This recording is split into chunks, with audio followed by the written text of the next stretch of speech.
NCERT कक्षा 9 विषय गणित प्रश्नावली 1.2। जैसा कि हम लोग पिछली क्लास में हम लोगों ने पढ़ा था प्रश्नावली 1.1, अब पढ़ेंगे प्रश्नावली 1.2। वो पहला क्वेश्चन क्या दे रखा है, नीचे दिए गए कथन सत्य है अथवा असत्य कारण के साथ उत्तर दीजिए। क्या लिखा है पहला क्वेश्चन, प्रत्येक अपरिमेय संख्या क्या एक वास्तविक संख्या होती है? सत्य है। क्या लिखा, प्रत्येक अपरिमेय संख्या क्या एक वास्तविक संख्या होती है? बिल्कुल होती है, क्योंकि वास्तविक संख्याओं के अंतर्गत परिमेय तथा अपरिमेय दोनों प्रकार की संख्याएं आ जाती हैं। वास्तविक क्या होती हैं? परिमेय तथा अपरिमेय से मिलकर बनी होती हैं कौन सी? वास्तविक संख्याएं। फिर दूसरा क्वेश्चन है, संख्या रेखा पर प्रत्येक बिंदु m के रूप का होता है, तो ये कथन कैसा होगा? असत्य होगा। क्यों? क्योंकि ऋणात्मक पूर्णांकों का वर्गमूल नहीं निकाला जा सकता। जैसे संख्या रेखा की सहायता से हम समझ सकते हैं, इधर क्या होंगे? धनात्मक पूर्णांक होंगे और इधर कैसे होंगे? ऋणात्मक पूर्णांक होंगे। इनका तो वर्गमूल निकाला जा सकता, लेकिन ऋणात्मक पूर्णांकों का वर्गमूल निकाला नहीं जा सकता, इसीलिए ये कैसा हो गया? असत्य। फिर तीसरा दिया हुआ है, प्रत्येक वास्तविक संख्या अपरिमेय संख्या होती है, तो कैसा हो जाएगा कथन? असत्य। लिखा, प्रत्येक वास्तविक संख्या अपरिमेय संख्या होती है, असत्य हो जाएगा। क्यों? ऐसा जरूरी तो नहीं है, क्योंकि जैसे 5 संख्या है या 3 है, 5 है 3 है, तो ये कैसी संख्या है? वास्तविक तो है परंतु अपरिमेय नहीं है। अपरिमेय क्यों नहीं है? क्योंकि इनको आसानी से p/q के रूप में लिखा जा सकता है। जैसे 5 को हम 5/1 लिख सकते हैं, या 3 को 3/1 लिख सकते हैं, तो ये कैसी संख्याएं हो गई? ये परिमेय संख्याएं हो गई। और इसमें क्या लिखा है? वास्तविक जो है अपरिमेय संख्याएं नहीं है। तो ऐसा जो है जरूरी नहीं है, इसीलिए कथन कैसा हो जाएगा? असत्य हो जाएगा। है क्वेश्चन नंबर 2 है, क्या सभी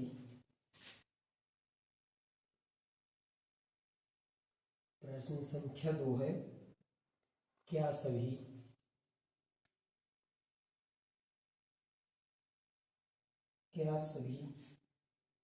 धनात्मक पूर्णांकों के वर्गमूल अपरिमेय होते हैं? क्या सभी धनात्मक पूर्णांकों के वर्गमूल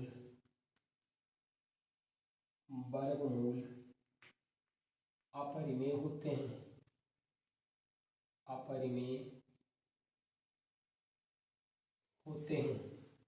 और आगे दे रखा है क्वेश्चन, यदि नहीं तो एक ऐसी संख्या के वर्गमूल का उदाहरण दीजिए जो एक परिमेय संख्या है। होते हैं। यदि नहीं तो एक ऐसी संख्या का उदाहरण दीजिए। ऐसी संख्या का उदाहरण दीजिए। तो ऐसी संख्या का उदाहरण दीजिए जो एक परिमेय संख्या है। जो कैसी है? परिमेय संख्या है। जो एक परिमेय संख्या है।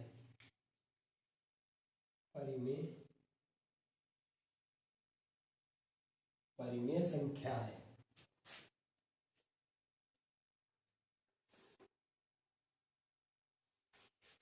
अब क्या हो जाएगा? क्या लिखा है? क्या सभी धनात्मक पूर्णांकों के वर्गमूल अपरिमेय होते हैं? तो लिख देंगे नहीं, ऐसा नहीं है। लिख देंगे नहीं। क्या लिखा है? धनात्मक पूर्णांकों के वर्गमूल अपरिमेय होते हैं, तो ऐसा जरूरी तो नहीं कि सभी धनात्मक पूर्णांकों के वर्गमूल अपरिमेय हों। जैसे समझ सकते हैं, कोई पूर्णांक ले लिया, धनात्मक पूर्णांक, मान लो अंडर इसका ले लिया 9 ले लिया, 9 का वर्गमूल निकालो, √9, इसका कितना निकल के आएगा? 3। क्या ये अपरिमेय है? अपरिमेय नहीं है। ये कैसी संख्या है? परिमेय संख्या है। परिमेय संख्या है। क्योंकि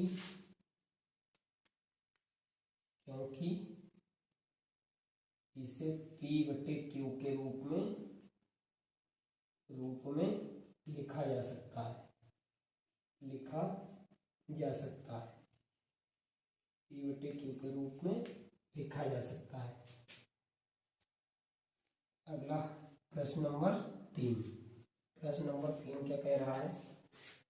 प्रश्न नंबर 3 कह रहा है दिखाइए संख्या रेखा पर अंडर रूट 5 को किस प्रकार निरूपित किया जा सकता है। क्या लिखा है? दिखाइए कि अंडर रूट 5 को संख्या रेखा पर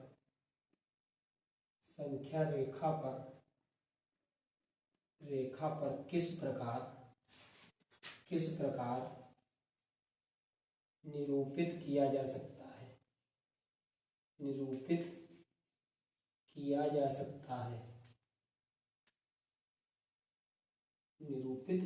सकता है। देखेंगे इसका उत्तर। अंडर रूट 5 को संख्या रेखा पर किस प्रकार निरूपित किया जा सकता है। अंडर रूट 5 को किस प्रकार निरूपित किया जा सकता है, जैसे हम ये देख लेंगे 5 को क्या लिखा जा सकता है, 2 का स्क्वायर प्लस 1 का स्क्वायर। 2 का स्क्वायर प्लस 1 का स्क्वायर, 2 का स्क्वायर कितना हो जाएगा 4 प्लस 1 तो भी क्या आएगा 5। तो 5 को ऐसे लिखा जा सकता है। तो सबसे पहले क्या करेंगे, हम एक संख्या रेखा खींचेंगे। सबसे पहले एक हमने जो है संख्या रेखा खींच ली, इसमें पॉइंट ले लेंगे कहाँ से, 0 होता है। उसके बाद 1, फिर 2, 0 थोड़ा इधर बढ़ा के लेते हैं, 0, 1, 2, ये इक्वल डिस्टेंस रखेंगे, पैमाने से नाप के इक्वल डिस्टेंस 1, 2, 3, 4, 5, 6, बस हमें इतनी ज़रूरत है। तो अब यहाँ पे लिखेंगे पाइथागोरस प्रमेय से।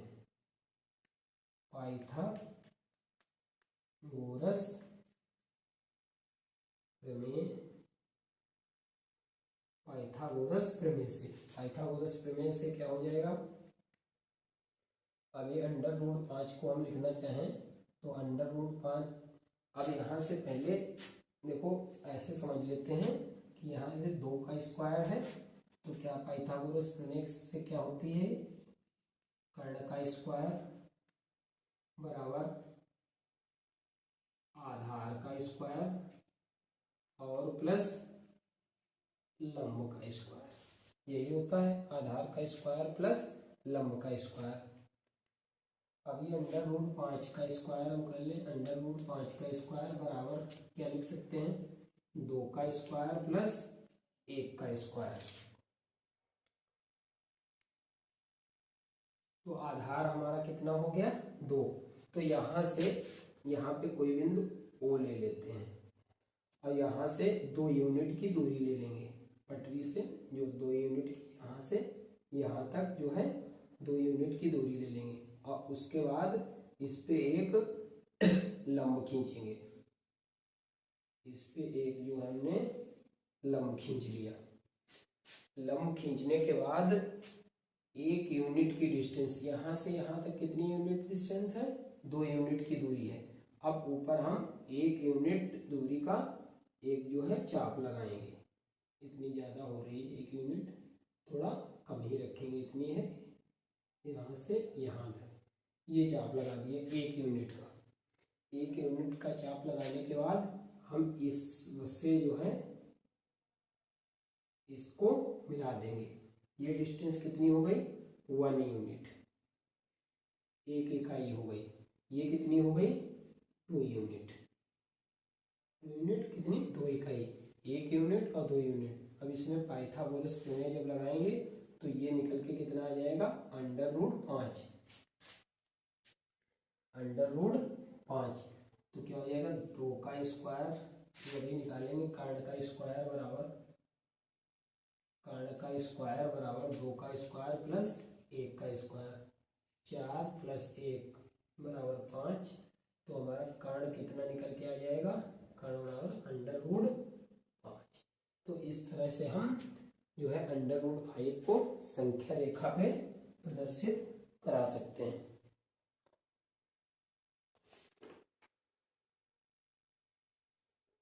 बस इस अभ्यास में इतना ही था। अगली अभ्यास हम 1.3 इसके बाद जो है स्टार्ट करेंगे।